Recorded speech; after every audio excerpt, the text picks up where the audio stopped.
I ignored it at first. Just a small feeling.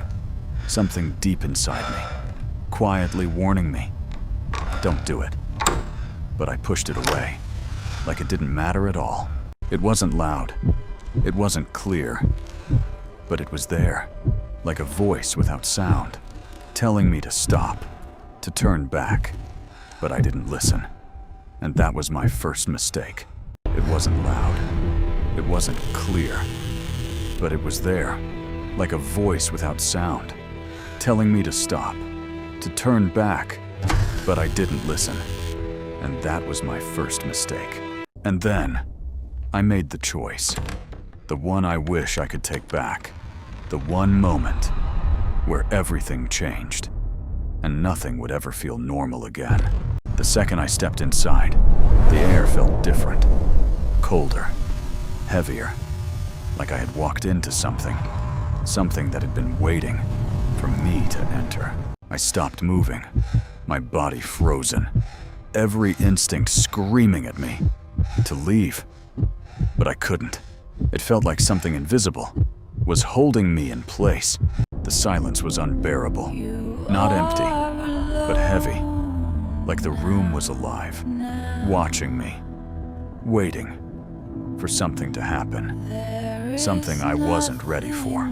Then, I heard it, not a voice, not exactly, but something close, like a thought that didn't belong to me, repeating slowly, over and over again. I tried to shake it off, telling myself I was losing control, but the feeling only got stronger, deeper, like something was pushing into my mind, step by step.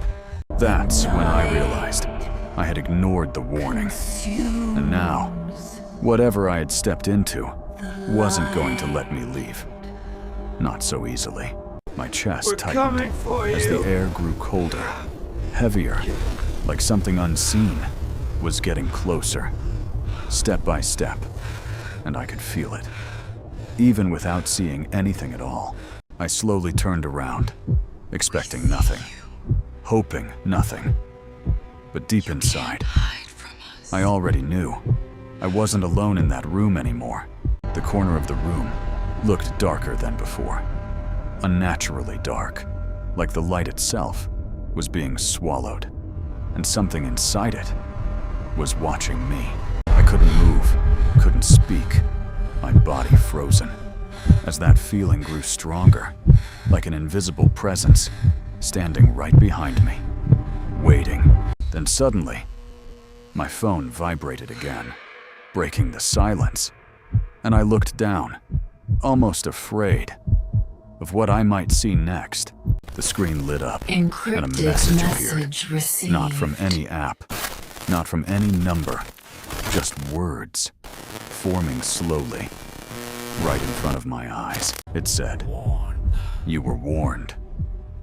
And in that moment, every part of me froze, because I knew exactly what it was talking about.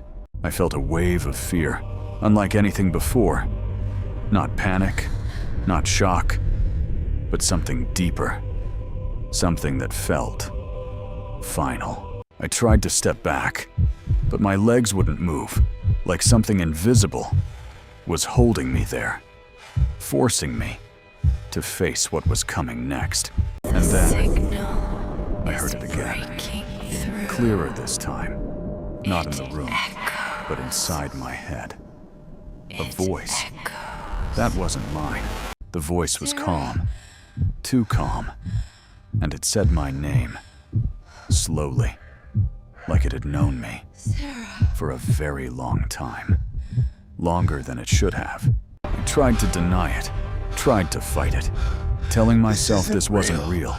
But the more I resisted, the clearer it became, and I couldn't escape it anymore.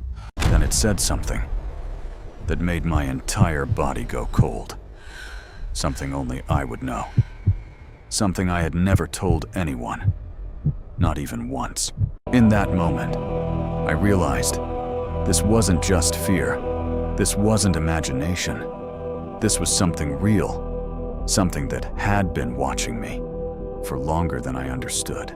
My breath slowed, not because I was calm, but because I knew. I couldn't run. I couldn't hide. I had already crossed a line. I wasn't meant to cross. The voice spoke again, softer this time, and it said, "You were told to stop." And I felt something inside me drop. Instantly, tears filled my eyes, not from sadness, but from realization, because I finally understood. The warning wasn't optional. It was protection, and I had ignored it completely, thinking I knew better, thinking nothing would happen. But now, I was standing in the consequence of that choice. Slowly, the pressure lifted, the presence faded, and the room felt empty again. But I knew I would never feel the same, ever again. Because sometimes, when God warns you, it's not to scare you, it's to protect you. And ignoring that might be the biggest mistake you'll ever make.